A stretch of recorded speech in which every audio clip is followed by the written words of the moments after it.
Subscribe now and press the bell icon. Never miss an update.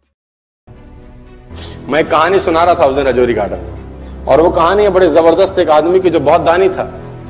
उसका नाम था दानचंद। दानचंद तो मस्ती में रख दिया था नाम, निपट कंजूस था, धेला ना दे किसी को। बीवी ने बोला दानचंद पूरी जिंदगी हो गई, अब जाने की बारी है, कुछ तो दान करो, कुछ तो साथ ले जाओ। उसने बोला दान नहीं होता, मेरा स्वभाव नहीं है, मैं क्या करूं। उसने बोला गंगा ही नहाओ, कुछ तो धुलेंगे। तो घर से 12 किलोमीटर दूर गंगा जी। उसने बोला चलो गंगा जी नहाने में कौन सा पैसा लगता है। पैदल पैदल गया 12 किलोमीटर, क्योंकि ऑटो करूंगा तो। गंगा जी पहुंचे, अब बोला वहां घाट पे जाऊंगा तो पंडा मिलेंगे, वो मांगेंगे। वो मैंने मुर्दा घाट गया कि वहां तो साला कोई झंझट नहीं, इतना कंजूस। अब कहते हैं कि भगवान को मस्ती सूझी। भगवान ने कहा ऐसा आदमी नहीं देखा।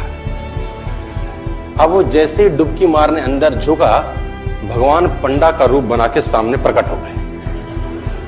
जैसे ही बाहर निकला, भगवान ने कहा जजमान की जय हो। उसने बोला तुम कौन हो। बोले हम पंडा हैं, बड़े संतोषी ब्राह्मण हैं। वैसे तो यहां कभी कभी आते हैं, तुम्हारे ऐसा भी कोई ना कोई कभी ना कभी आता है, साल साल भर का खाना दे जाता है। उसने बोला साल भर का हम तो नहीं दे सकते। बोला महीने का दे दो। बोला हम तो एक दिन का भी नहीं दे सकते। तो भगवान ने बोला कुछ तो देना पड़ेगा, पंडा बन के आए थे, बोले कुछ तो। उसने बोला चलो एक धेला देते हैं। उस जमाने में चलता था धेला। भगवान ने बोला चल तू धेला ही दे। बोला वो भी अभी नहीं है, उधार ले लो। भगवान ने बोला चल उधार ही टेक तो। उसने बोला उधार है, फिर कभी देंगे। तो बोला ठीक है। गया वापस 12 किलोमीटर, थका हारा। 12 गया था, 12 आया, थका हाया आया, घर में आके सो गया। थोड़ी देर बाद घर का दरवाजा खटखटा। जजमान की जय हो। बीवी ने दरवाजा खोला, देखा तो वही पंडा। बोला हाँ। बोला वो आपके पति देव ने कुछ उधार लिया है, वो लेने आए। पत्नी ने आदमी को जगाया, जागो, किसी पंडा को कुछ कहने को दे आए थे। बोले हाँ। बोला आ गई हैं बाहर। बोला जाके कह दो कि उनका तबीयत खराब है।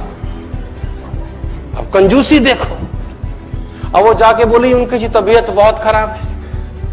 अब पंडा ने बोला वो हमारे जजमान है, जब तक तबीयत ठीक नहीं होती हम यहीं रहेंगे। तुम खाने वाने का सामान बना दो हमको, हमें कोई तकलीफ नहीं। वो तो बैठ ही गया चौकड़ी मार के। अब बीवी फिर अंदर गई, बोली वो तो बैठ ही गए। उसने बोला जाके कह दो कि मर गए। अब ये आई रोती रोती, तो गुजर गए, अभी मर गए, उनका तो इंतकाल हो गया। इसने बोला जजमान गुजर गए। बोला हाँ। बोला तुम कहां गांव में जाके अकेली औरत खबर परोगी, हम खुद ही खबर कर देते हैं। बाहर गए, और जब तक तो वो रोकती तब तक तो बताए सबको कि दानचंद गुजर गया। दानचंद अब धीरे धीरे धीरे भीड़ इकट्ठी होनी शुरू। धीरे धीरे धीरे भीड़ इकट्ठी होगी, दानचंद के घर में इकट्ठे हो गए।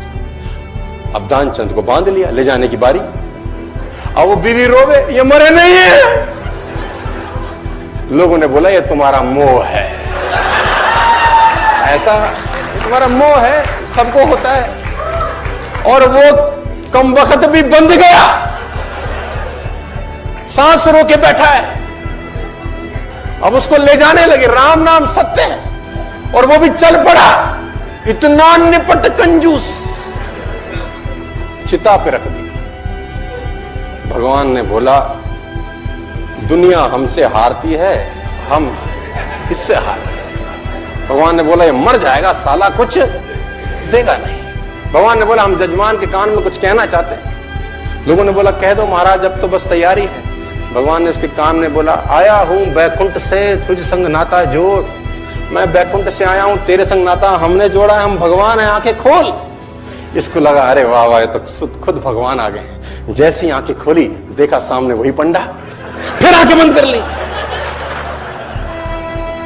भगवान ने बोला भाई तू मांग ले, क्या मांगता है, तेरे से कुछ मांगने नहीं आए।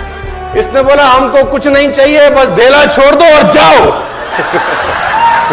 तो इतना कंजूस,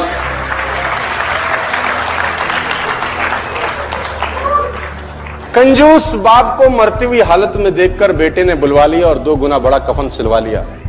कंजूस बाप को मरती हुई हालत में देखकर बेटे ने बुलवा लिया और 2 गुना बड़ा कफन सिलवा लिया कि बाप ने जिंदगी बड़ा दर्द सहा, ना ठीक से पहना ना ठीक से खाया, अब कम से कम मन भर के उड़ा तो सकूंगा कफन।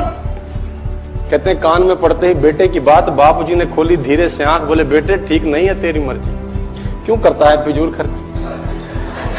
इस कफन के आधे कपड़े से मेरी लाश ढकना, आधा संभाल के रखना, कपड़ा है रखा रहेगा, खराब नहीं जाएगा, तू जब मरेगा तेरे काम आएगा। इतनी कंजूसी।